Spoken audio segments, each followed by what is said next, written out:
Throughout human history, there have been many empires that have seemingly conquered the world. Some have done it through peaceful means, while others have done it through war. Some have done it through technology, and others have done it through exploration. Regardless, each one of these empires was able to become the most powerful civilization in the world by spreading their influence throughout the entire human population. But now we are entering a new age of empires that the world has never seen before. An era of unbound potential and possibilities where we might be seeing a new kind of empire being built in a brand new economic, technological, and political frontier. What would you do if your population was rapidly growing and you were running out of land for your people to live on? Also, what would you do if you wanted your country to become wealthy beyond its wildest dreams? And lastly, what would you do if you wanted your country to be known as the most innovative and culturally superior people of the time? Well, these are the questions that the European nations in the 15th century were asking themselves. And there was one single answer to all of these questions, and that answer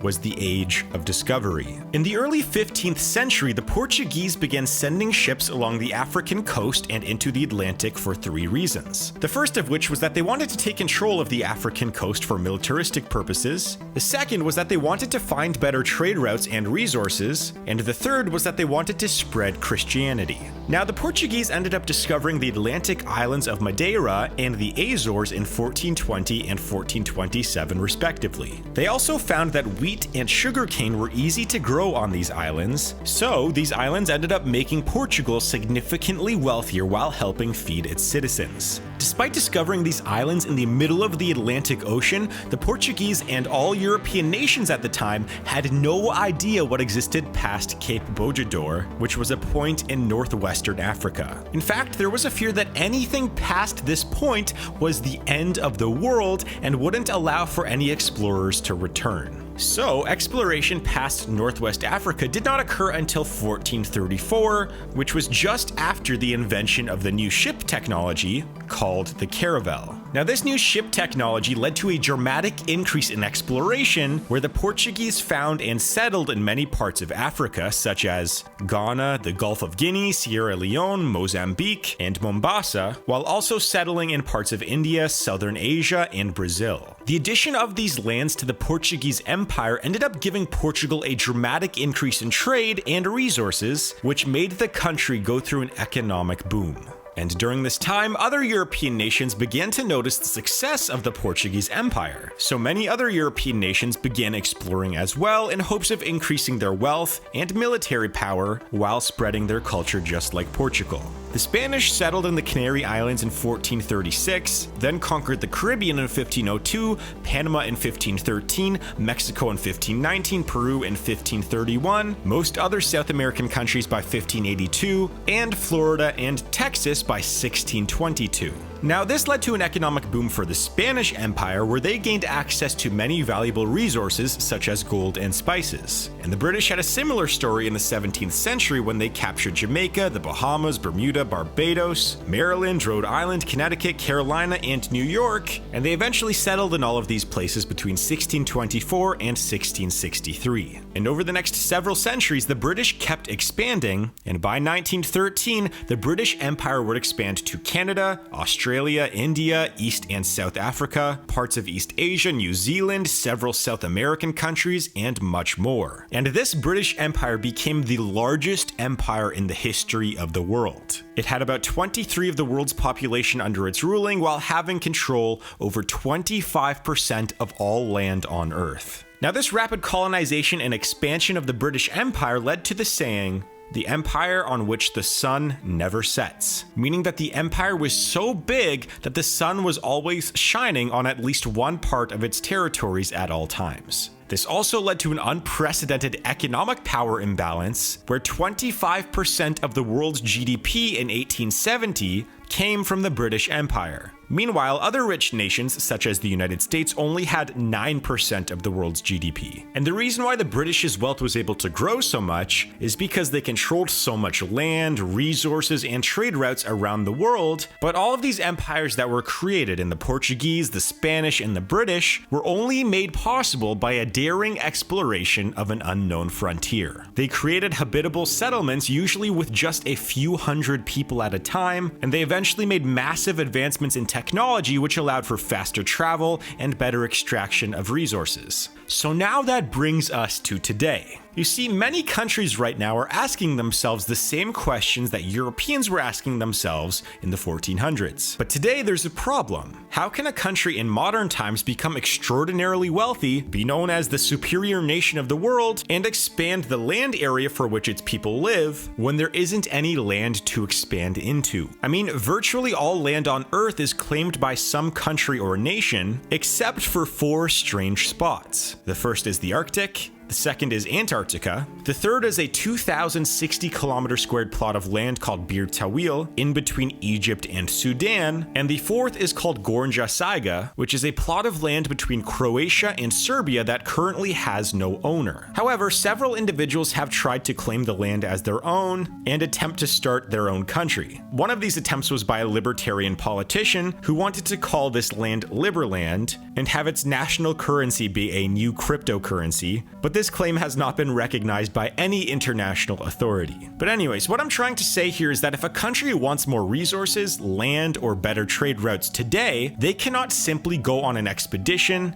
and attempt to colonize the uninhabited world. That is why many countries are turning to different methods in order to grow their nation's controllable land, trade, and resources. Ocean water on its own is not that valuable, as no one can live in the ocean, build a business in an ocean with a few exceptions, or grow food in an ocean. But land near an ocean can become extremely valuable by having the capability of building oceanfront houses, shipping ports, or desalination stations. That is why in 1955, the Netherlands decided to drain the bay water in Flevoland, which created a massive artificial island called Flevopolder, and today that artificial island is home to over 317,000 people. Several other countries have done something similar in order to help out with their economic and population needs. For example, Hong Kong's international airport was created on an artificial island. Willingdon Island in India was created to make a key port location and naval base, and the United Arab Emirates has completed many artificial island projects that are mainly used for housing and hotels. Even though some countries view the ocean as the next source of innovation and way to expand their economy, there are some that are looking to a different frontier. A frontier that is located right above your head. In the 1950s, the public viewed space as a frontier that really didn't have much of a purpose outside of military and defense. In fact, NASA's funding was almost directly correlated with the public's perception of the need to go into space. So that is why in the 1950s and 60s, the public viewed space investment as another form of defense investment from the Soviets. But once the public thought that NASA won the space race in the late 1960s, they thought that there wasn't a utility for space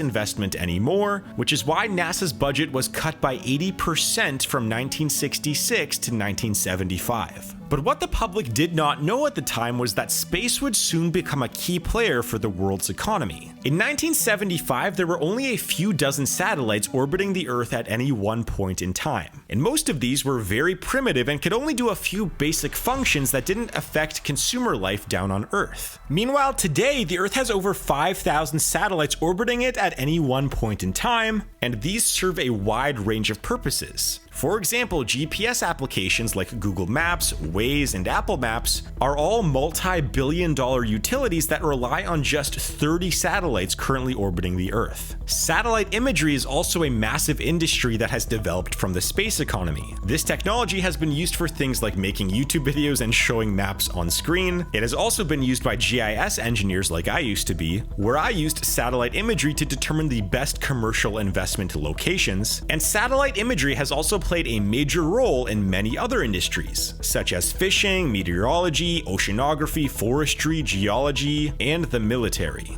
In fact, there are countless billion-dollar industries that have spawned through this new space economy that did not exist in 1975. For example, digital image sensors used in virtually every camera, ventricular assist devices, LASIK technology, cochlear implants, artificial limbs, invisible braces, 3D printed foods, anti-ice systems, fire-resistant materials, memory foam mattresses, enriched baby food, cordless vacuums, the Bowflex water purification, and many other technologies have all been spin-offs of the NASA space program. And the thing is that all of these technologies were not in the public's mind just a few decades ago. Yet some of them, like the GPS and satellite imagery industries, play a large role in the daily life of citizens around the world today. Right now, the space industry generates about $400 billion per year in revenue and is indirectly responsible for well over $1 trillion worth of commerce on Earth, and that number is growing fast. For example, companies like Boeing, Lockheed Martin, and other aerospace giants are generating about 5 to 20% of their revenue from space-related activities, and that percentage is growing every year. And I bet you didn't know that there's a handful of space manufacturing companies and space pharmaceutical companies currently operating in the Earth's orbit as you are watching this video. But here's the thing, is that as of right now,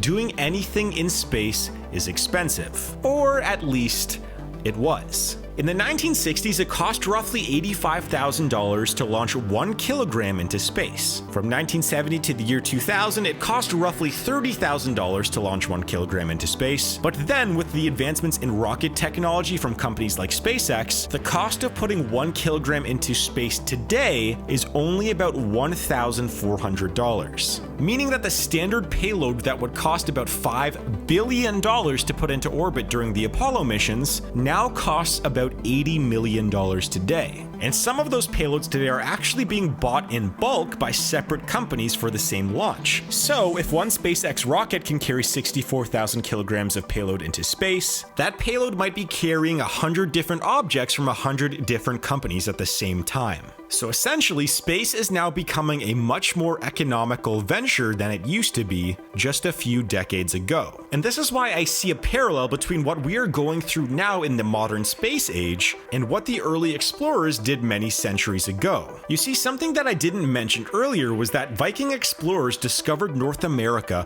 hundreds of years before the Spanish. However, because the Vikings did not have an economical method of sending supplies to North America, they never fully settled in the New World. They only stayed for brief periods of time before fully abandoning their exploration in the 1400s. In fact, at the time, a typical Viking ship would only carry a few dozen people at a time and would hold around 70 tons of cargo. It wasn't until several hundred years later that sea exploration and settling became economically viable. This was because the new ship technology, such as the galleon, the carrack, and the caravel, were now able to carry several hundred people at a time, as well as between 250 and 500 tons of cargo. And almost immediately after this advancement in ship technology and economic viability, we started to see an increase in the investment of exploration of a new frontier. And that is where we might be today with space. We are on the brink of making space travel economically viable for most countries and many medium to large businesses. And that is why in the last decade we have seen such an influx of startups, small,